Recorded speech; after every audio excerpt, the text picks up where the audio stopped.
Viewers like you make this program possible. Support your local PBS station.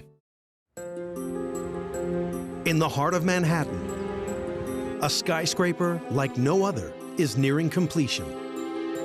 Building a 1,000-foot tall tower in the middle of a dense populated New York City street, I mean, it's a scary thing.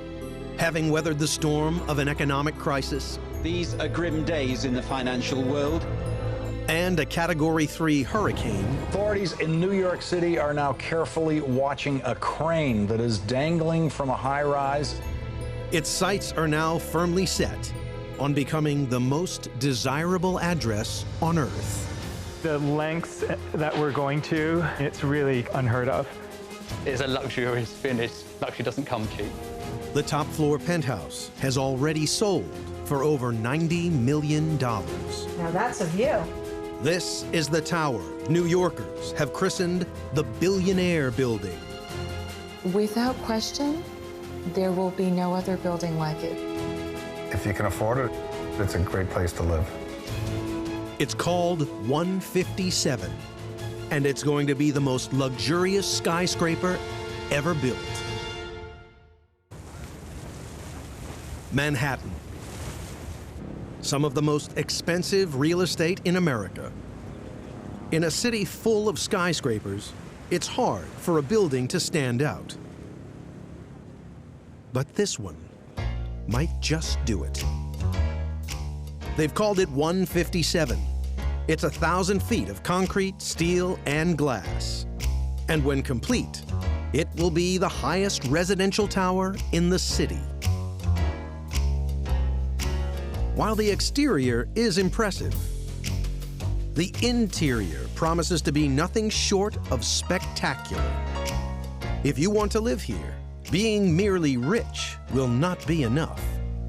The cheapest apartment will set you back over $6 million.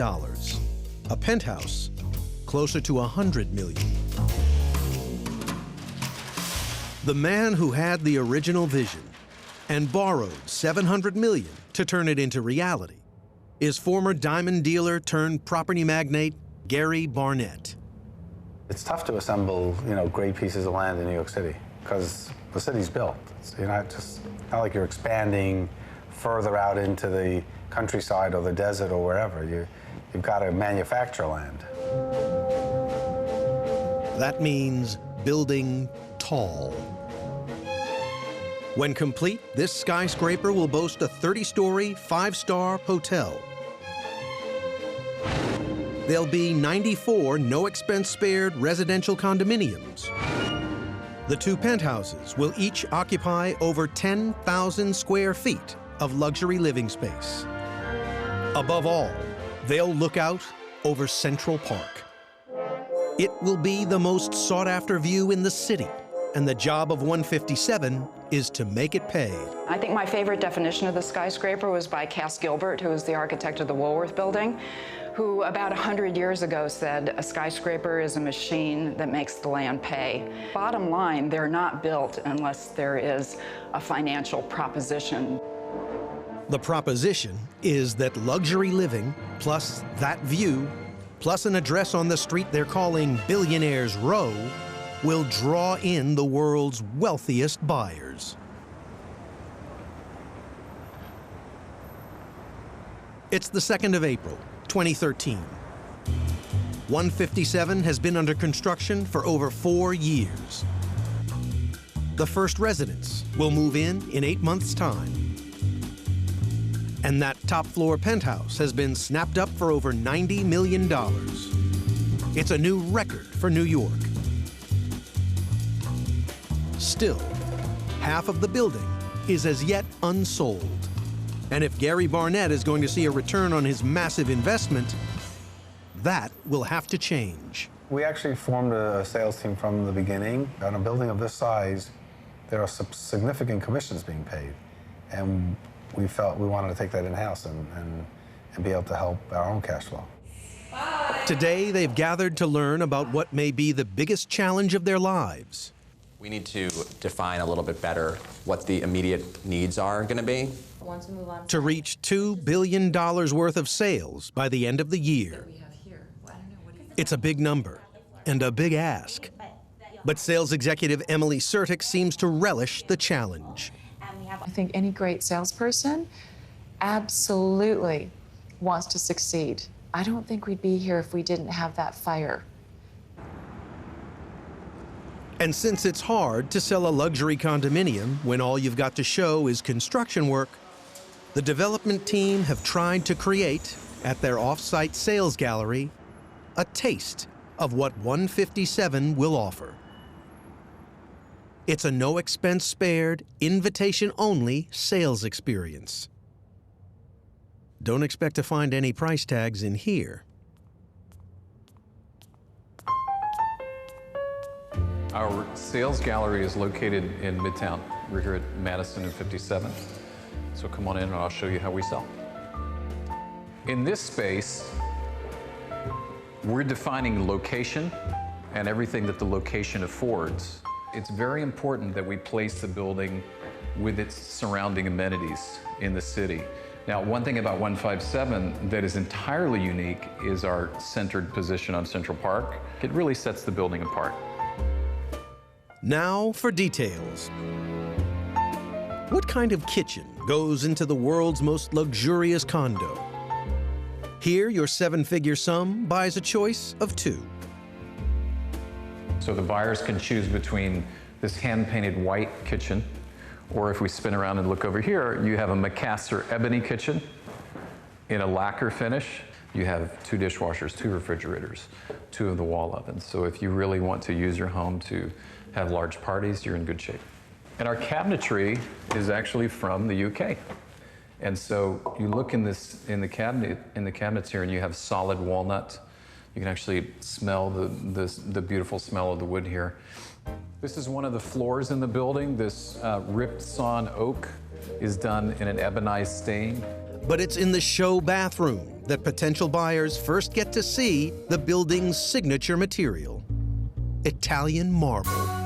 As you move up in the building, the finishes in the bathrooms take on a different look. So higher in the building, you have this statuary white marble. It's important to note that it's in very large slabs.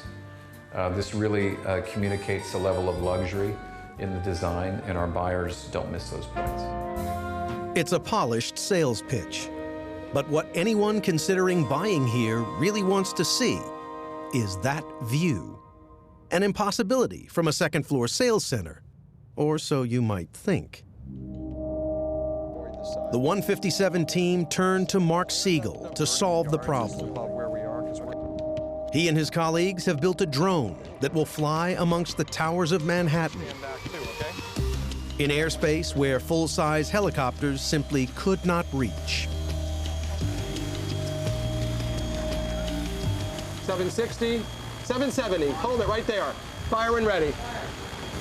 Wonderful. 268 incoming, start up. GPS and a high-resolution camera enable them to capture the view from a building that hasn't even been built yet. Beautiful. Going for 570. Here at 482. Projected in the sales gallery, images from the 157 site take center stage.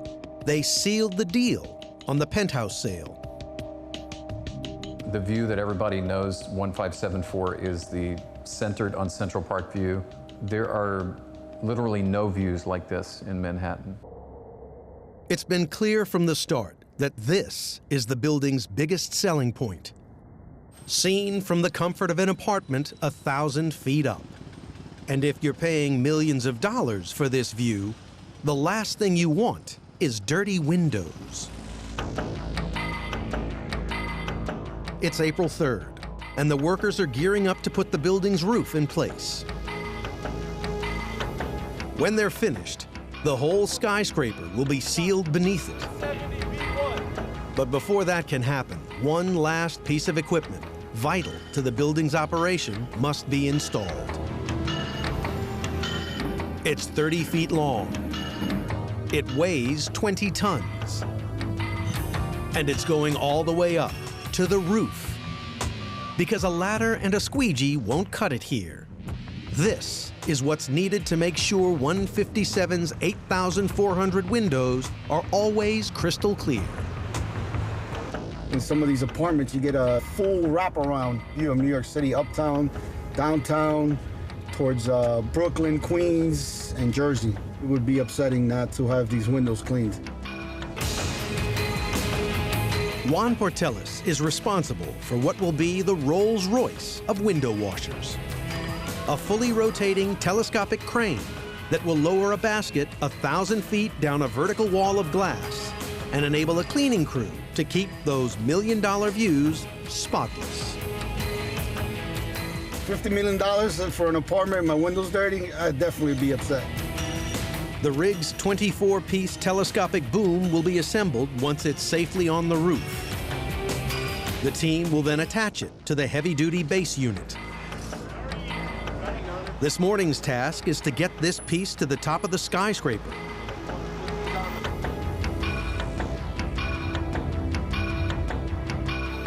And they can't afford any holdups.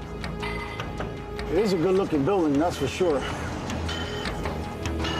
But lifting a 20-ton piece of steel 1,000 feet above Manhattan, just inches from a multi-million-dollar glass curtain wall, is a highly risky operation. It's crane operator Kurt Messinger who's paid to feel the pressure. The challenge of hoisting any material, especially large materials, and the time it takes it to get up here, almost 6 minutes sometimes. A lot can happen in 6 minutes. Doesn't seem very long, but it can be an eternity. At this elevation, 1,100 feet, it could be calm down in the street. But up here, you'll have winds exceeding 20, 25 miles an hour just on a nice day. The vortices, as they come around through the buildings, they'll take that material, that load, and they'll start moving it left and right, spinning it. It's good when it's good, but when things go wrong, it can get ugly. All right, the piece is coming up, boys. Let's go. For the next 6 minutes, Juan can do nothing more than watch.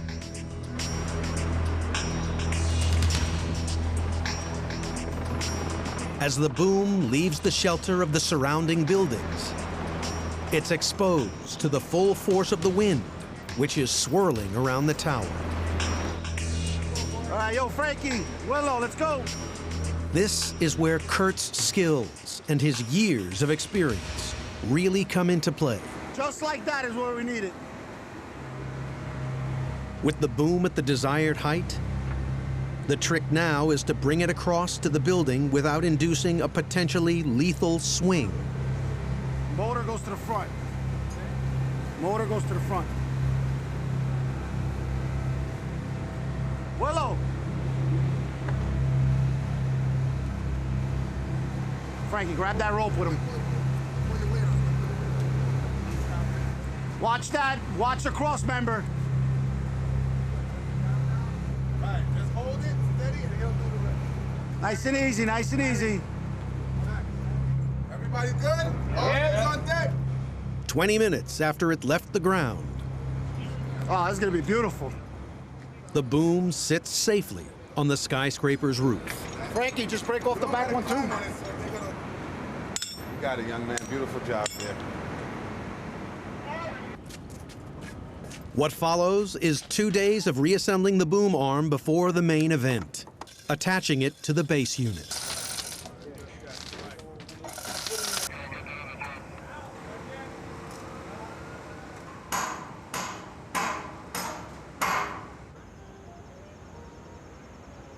It's 48 hours after the big lift. Today, Juan's team will attempt to complete the rig installation. What's going on, John? But there's been a worrying development. There's a storm coming. Storms and cranes don't mix. No one knows that better than the people working on 157. On October 29th, 2012, Hurricane Sandy tore through New York. Winds of over 80 miles an hour battered the city. And 157 and its crane found themselves in the direct path of the hurricane. Subjected to its full force, the crane's 26,000-pound boom was snapped in half, leaving it hanging perilously over the streets below.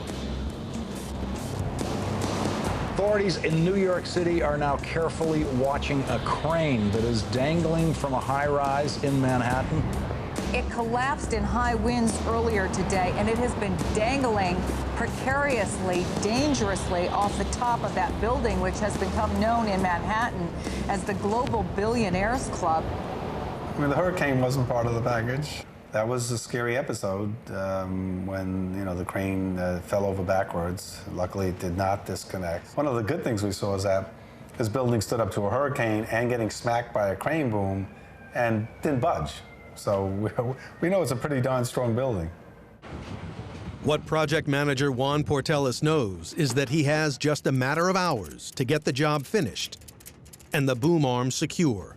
Every night it's tough sleeping, just keeping the thoughts of this piece going up and, you know, making everything safe for everybody. You're basically trying to get a round cylinder through a hole, and you're using a crane to try to line you up so we can get the pin in. So it's very challenging. The thing is, they gotta go down and rig it right now. On the roof of the skyscraper, Juan's team reconnects the boom arm to the crane's super strength hook.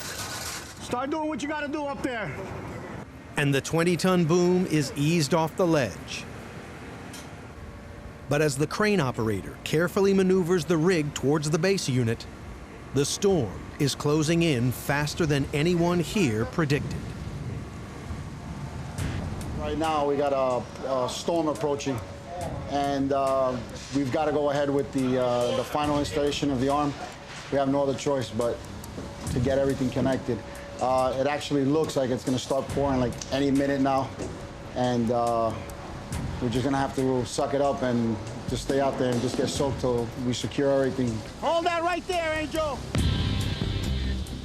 As the rain gets heavier, the team now faces a race against time to guide the boom arm into position.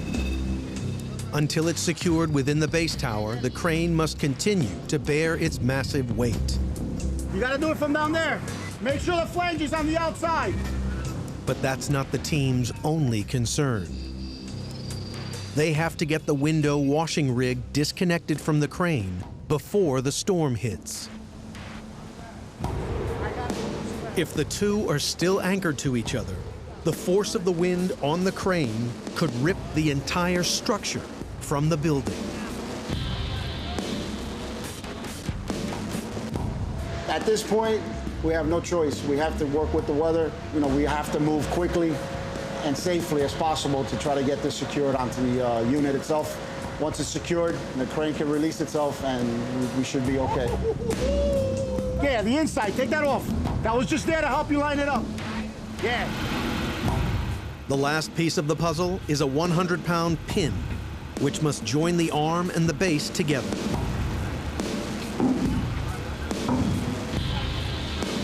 Easier said than done, from a cherry picker hanging 1,000 feet above Manhattan. No, we got grease in there. We got a ton of grease.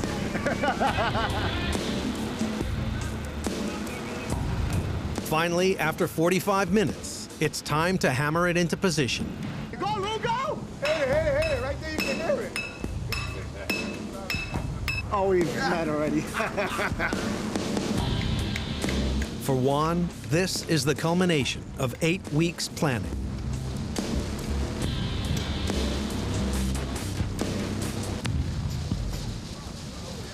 It's like a ton off my chest, because I know now it's secured. I can walk away from the job for today and not worry about anything. The machine is secure up on the roof. Juan can now sleep at night, and the residents of the Billionaire Building will get the view they paid for. Now, it's about what happens inside. If the team is to deliver the world's most opulent building, one key member has a battle on his hands. 3 days later, and 4,000 miles away from Manhattan, in Carrara, Italy, Roy Kim, Gary Barnett's Senior Vice President of Design, is on a mission. He has to sign off on an order of marble worth tens of millions of dollars. He placed the order 1 year ago, Since then, they've been stockpiling slabs to complete 94 bathrooms in the skyscraper. Roy will not leave until he has seen and approved every single piece that's been extracted and set aside from this world-famous quarry. We've arrived in Carrara, and we're just kind of beginning the hunt for the great white marble. We're here to see the statuary that we'll be using specifically for the very large master bathrooms. When it comes to marble, it doesn't get more prestigious or pricey than this. It's been that way for a good 2,000 years. Ancient Rome was built from Carrara marble. Michelangelo's David, carved from Carrara marble. Now Gary Barnett wants it for the walls, floors, and tubs of 157, whatever the cost might be.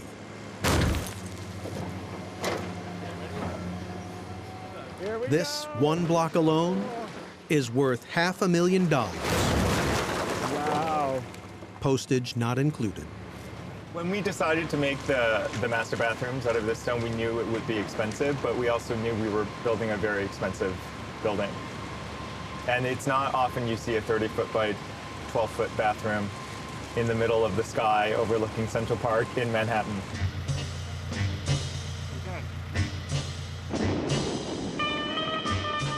Having had the obligatory tour, it's time to get down to business. How are you? Good to see you. Hey, good to see you. Any slabs that fail to meet Roy's strict criteria, from the clarity of the marble to the thickness of the famous gray veins, will be rejected, or Roy will have Gary Barnett to answer to. Stone is a particular interest to him because he comes from the diamond industry, but also he just has a really, really sharp eye for material. These laser eyes focuses in on the background color on the veining and that type of thing, and so those eyes kind of trickle down to all of us. What about in here? Are there any more that? Yeah.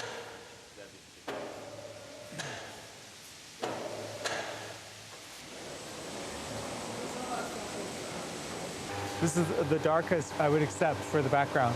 It would be preferable if the veining were stronger. A lot of these things you cannot judge by photograph, so you need to come in person and look at all the imperfections. I'm not in love with it.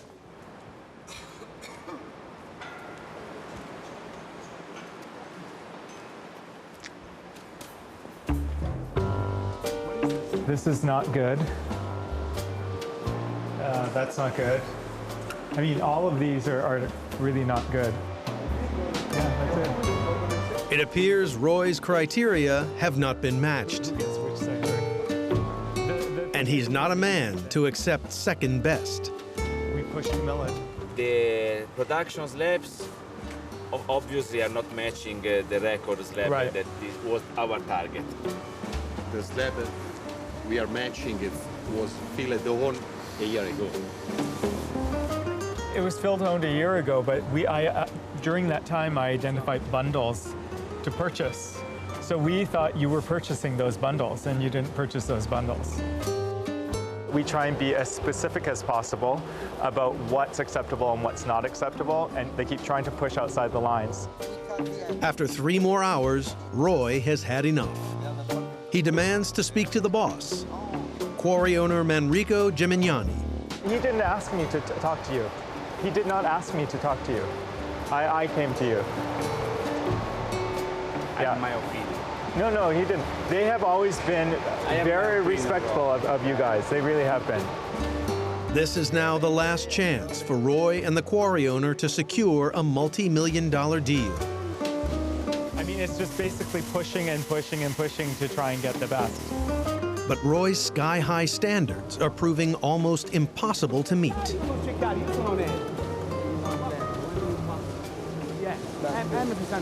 Which one? The expectation of Roy is very high. It's very high because he wants good vein, not spotting, clean white, no crack. Too many conditions for a natural material. But I understand. I've lost count how many times we've been here and argued over what's acceptable and what's not. So it's this game.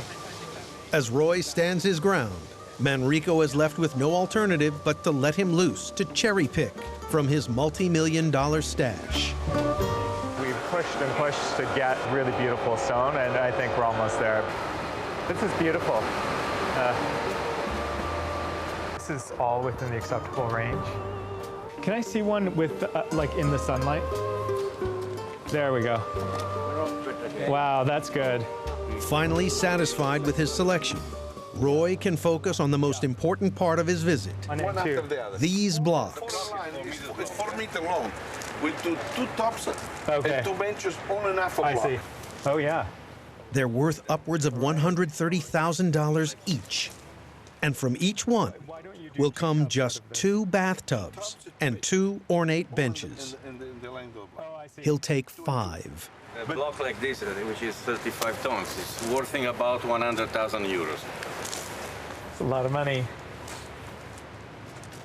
It's a bit of a challenge because the blocks are raw, so we have no idea what's inside. So we're taking a bit of a risk. It's even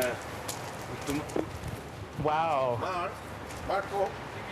You can see the difference in the marble here in the bright sunlight and in the shadow. You can see just right away that the veining is quite amazing, and the color is going to be amazing. Blocks chosen. Over the next 16 weeks, they'll be shaped, carved, polished, and smoothed. When Roy next sees this marble, it will be in New York and look very different. He'll then be in possession of some of the most expensive bathroom fixtures ever made. It's kind of a miracle.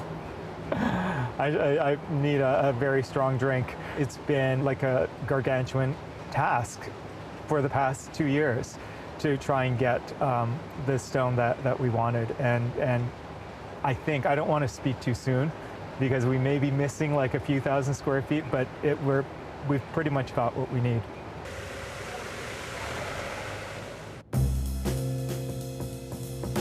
It's just 9 days since the team's targets were set, and 4 more apartments have been sold for a total in excess of $100 million. But everybody wants more, and there's a plan in place to make it happen. To fast-track one of the residences inside the skyscraper and show buyers exactly what's for sale. You know what? I have had so much demand, so much request from brokers and their clients asking to get to the site. They need to see the views for themselves. I think we're at that in-between stage where it's now time to give the clients and the brokers that sort of experience. The completed experience. Yeah. So we'll have to select the top interior designer to finish out the space. I think if we're going to do this, we have to make sure that this is a finished experience. From the time you get off the elevator, the corridor is done, you step into the model, and you really get the impression of what it's like to live there. So we can't do this halfway. This has to be a terrific model apartment. Let's do it. The man to make it all happen? Brian McGrath, 157's project manager. It's now his job to turn this 41st floor construction site into an apartment worthy of a $19 million price tag. He's been given just 4 weeks to do it. And though the plan is to dress it with rich furnishing and fine art, right now, it needs walls. So you can see this is where we've started framing. Now, once the framing goes in, it sort of opens everything up. And you get the feel of what's going to be in these apartments now because everything's laid out. This is where the walls are going to be. This is going to be a kitchen. Island will be here. You've got your stoves there. That's where the gas comes in. You've got outlets in the backsplash. Brian has been involved in every aspect of 157's construction from the ground up. His job is all about hitting deadlines. But this one is going to be tight. It means doing in 4 weeks what might normally take 4 months. We know that it's such a powerful sales tool to be able to bring people to a physical site. It's such a powerful experience, and it accelerates the sales process. The deadline in terms of sales is it can never be early enough. As work on the model residency gets underway in New York, 3,000 miles away, in a sleepy town in Wiltshire, England, a team of craftsmen is chipping away at an order of handmade kitchens for the skyscraper. Gary Barnett believes these men make the best kitchens in the world.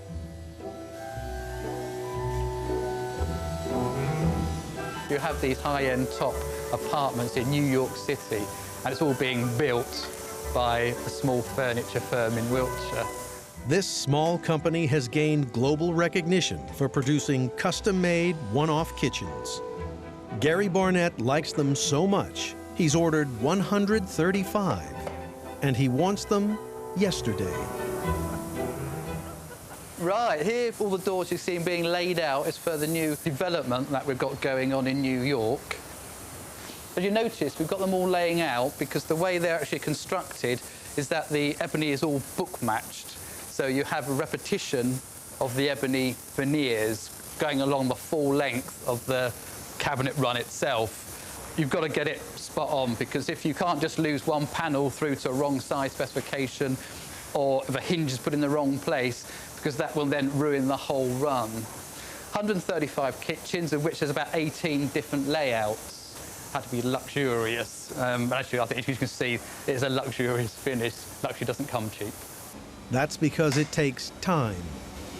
We are bespoke. We make one kitchen after another. We don't make blocks of kitchens. So that's a change of direction for us. Each cabinet door takes 16 weeks to make, and this order is for 3,500. They've had to find a way to mass produce masterpieces. They basically said to us, right, we need these 7 kitchens, and we want them, we send a container over next Tuesday, we need them on there. So then it's hands-on. 2 different worlds, isn't it?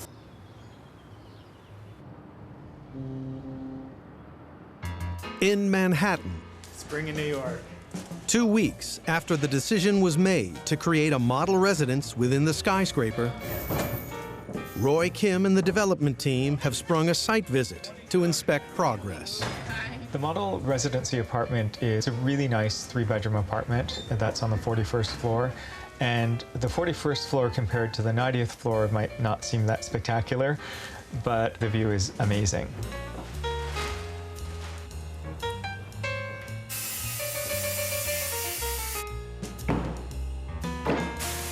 Right now it's April 23rd, and we're trying for the first or second week of May to open this.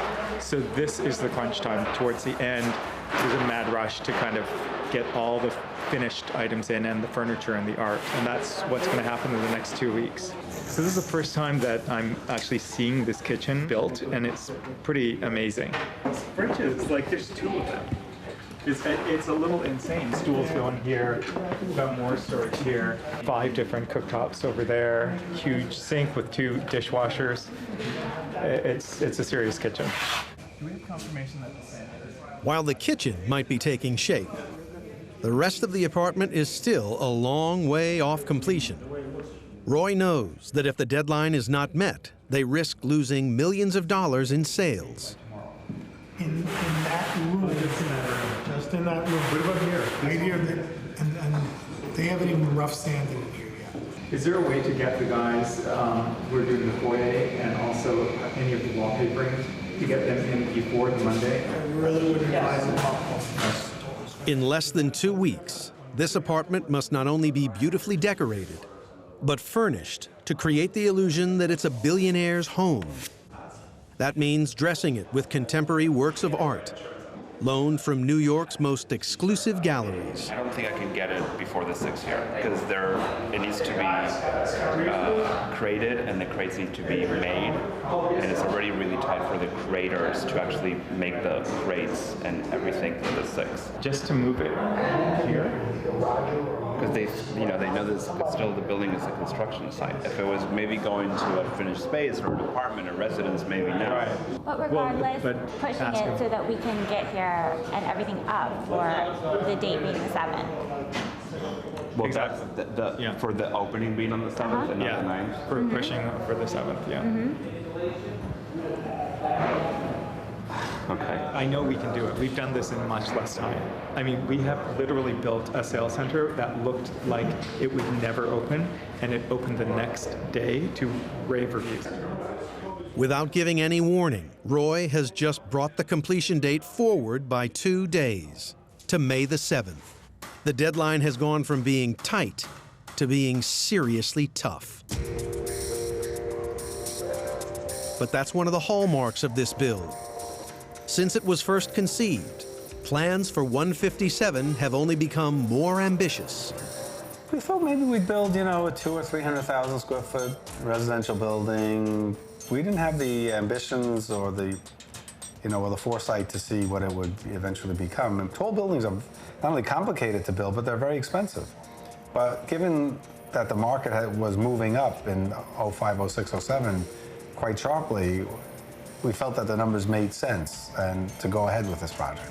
What no one foresaw was what came next, the economic slump of 2008. Gary's plans were not immune from the turmoil that followed. Share prices continued to tumble in the aftermath of the Lehman collapse. Are we headed for a worldwide recession or something even worse? These are grim days in the financial world.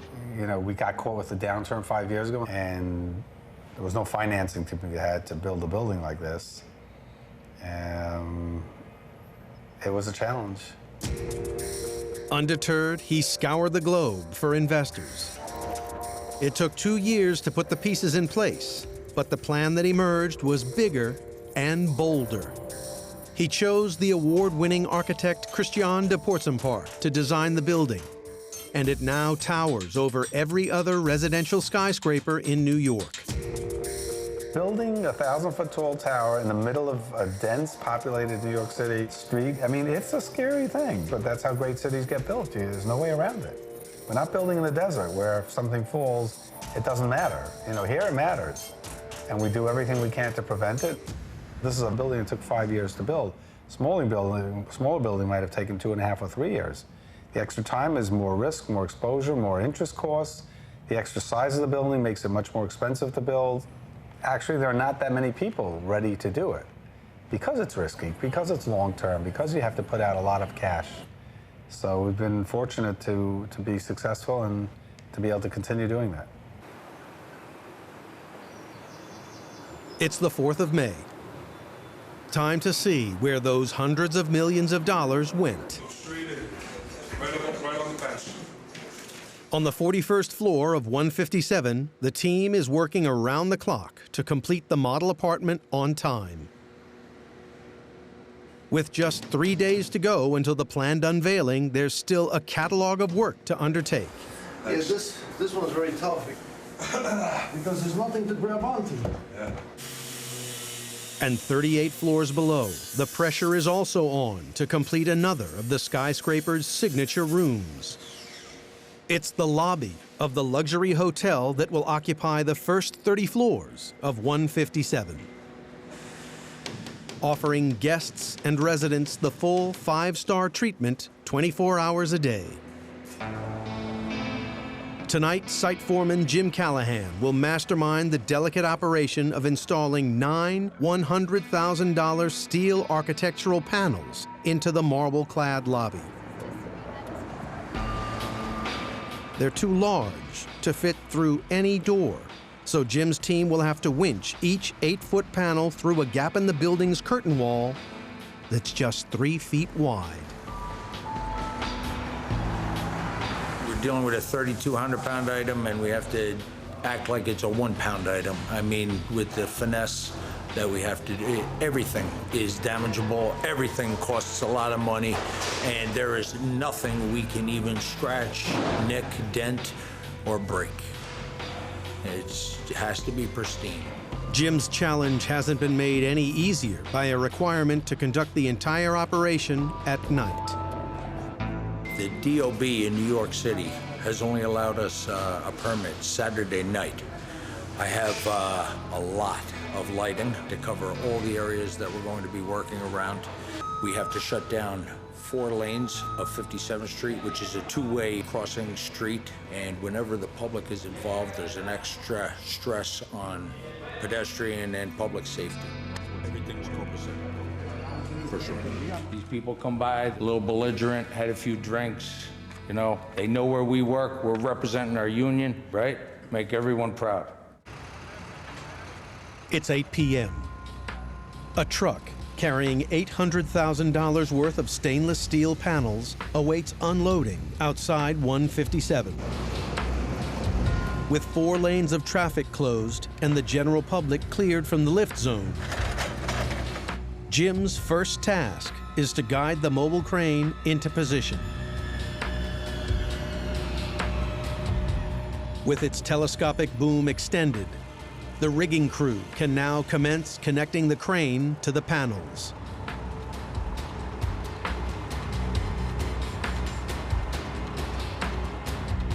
From his position 4 floors up, Jim gives the order to lift.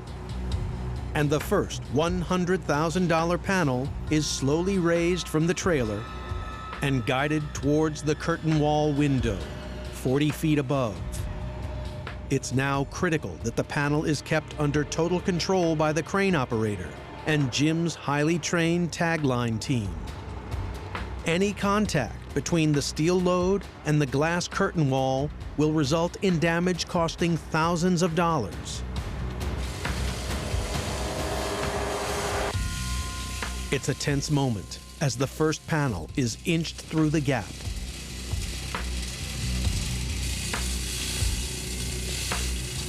And finally, guided safely into the building. Now inside, it can be raised into position and fixed to the lobby ceiling. But this is just the first of 8 architectural panels that need to be installed. $800,000 of polished steel, hung in a single night. This is the end result. Everything worked out fine. We had absolutely 0 incident in completing. We have 0 punch list. Everything is perfect. I'm very happy with the finished product, very happy. And I believe everyone here is as well.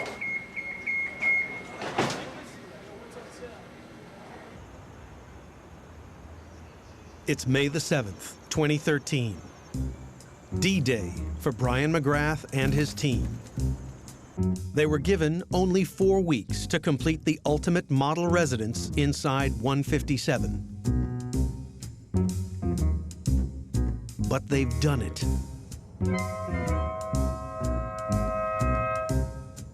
Working around the clock, they've created a custom-fitted 3-bedroom apartment, boasting over 3,000 square feet of luxury living space. And they've done it in the middle of a building that is still under construction. With floor-to-ceiling windows offering unobstructed views over Manhattan, a handmade kitchen from England, and the finest marble from Italy, it's yours for $19 million. Now the sales team will get the opportunity to show it to the brokers, the vital link between sellers and buyers. If the brokers like what they see, it will open 157's doors to the richest buyers on the planet. When you have an iconic building like this and you want to expose it to the world, you want to invite buyers to come in directly and brokers to bring in all their great clients. We have such an extraordinary, eclectic overview of people from all different lifestyles, nationalities, and cultures interested in Manhattan. It is one of the supreme global brands. We work with wealth management advisors, we work with bankers, we work with sports agents, with Hollywood agents, and when something as exciting as this comes on the market, the brokers are hitting that Rolodex hard because, as you can imagine, there's big commissions involved with big sales. So welcome to Residence 41A. We're very excited to have you in as one of our first to be able to actually see a fully furnished model residence. This is our 3-bedroom residence. I've been waiting 18 months to get inside. I know you have. I almost feel like I need my sunglasses in here. It's so bright. Drama you promised and drama you've delivered. Very good. This is one of the things I was really excited to see. What is it going to be like to have floor-to-ceiling glass. I have to tell you, it doesn't disappoint. Extraordinarily surprised. Thank God my clients will love it. I have to see these views at night. Not a problem. We're ready for entertaining. We'll be here a while. Okay. Come on into the kitchen. Many of these buyers will never spend time in the kitchen. They'll have someone cooking for them, or they'll be entertaining and having caterers here. Let me take you into the master bedroom. This will be a beautiful way to wake up in the morning with eastern light coming in. And I never have to worry about my view being blocked. Exactly. A bath with a view. That's right. Probably, I'm not going to exaggerate on this, but I think it's probably the best bath view in all of Manhattan. Right now, new developments are the engine that is currently driving the Manhattan market. I would say that this project, 157, is the Ferrari out of the gate in this engine of opportunity. Everything's a big deal when you're talking about these kind of big numbers, and nobody's going to walk out of here disappointed. Now it's down to the brokers to tell their super-rich clients what they've seen and convince them to spend big in the Billionaire Building.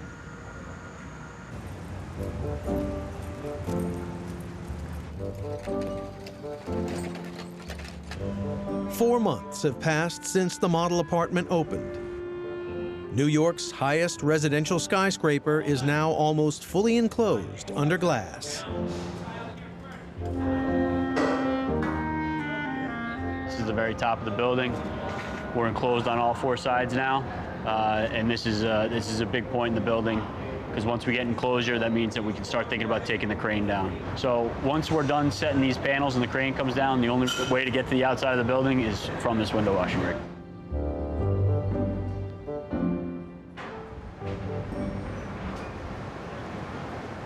But as the last of the roof panels are installed, 87 floors below, in the hotel lobby, the scene of that intense all-night operation, there's a noticeable absence of some highly polished architectural steel panels.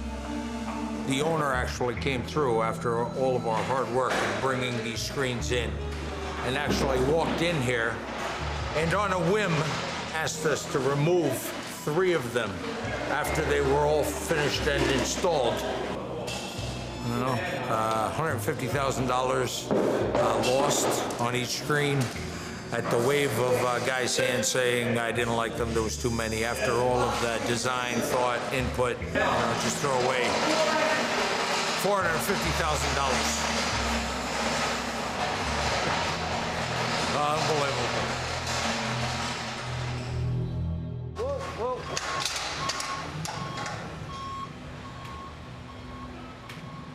Today, 5 months after his trip to Italy, Roy Kim will oversee the delivery of one of his 2-ton bathtubs. Sculpted from a single block of Italian marble.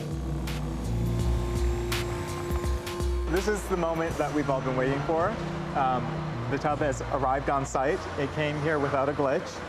I'm super, super, super excited. It's a little bit like Christmas. It's been sculpted, crated, and shipped 4,000 miles. Now the tub faces one last journey. 800 feet up to the 80th floor. We have to rotate it onto its side in order to bring it up. And hopefully it comes up in one piece. Until the condominium is ready for it to be installed, the tub will remain in its crate. But after a 5-month wait, Roy cannot resist taking a peek inside. This tub costs in the 6-figure range. It's a very expensive tub. If the quality's not to our standards, we won't accept it.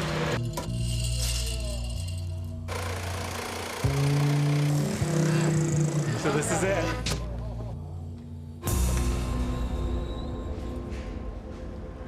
It looks great. It looks fantastic.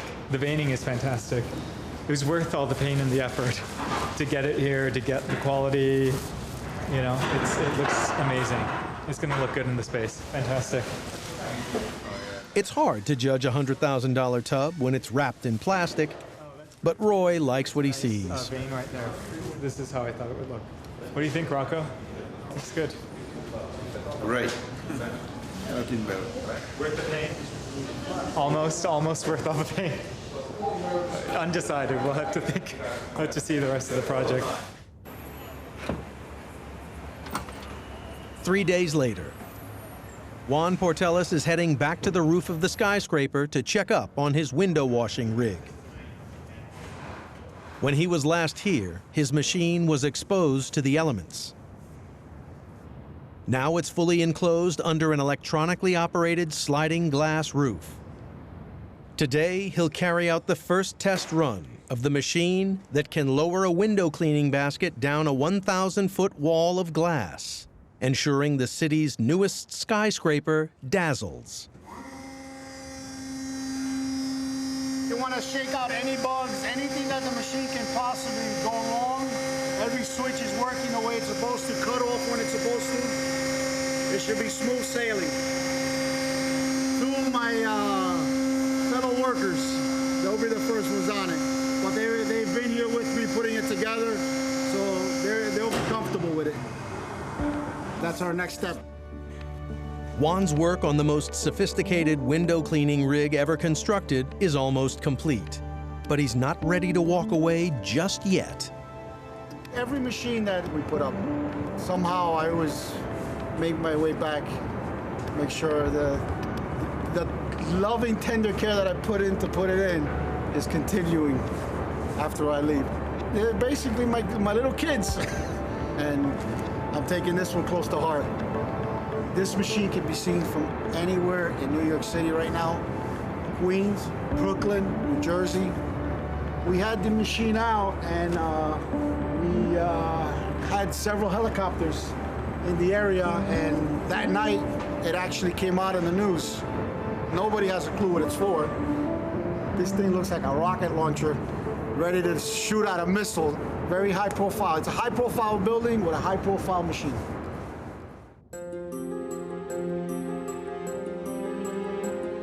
It's December. Just 8 months ago, the 157 sales team were set the ultimate challenge: to achieve a target of $2 billion in sales.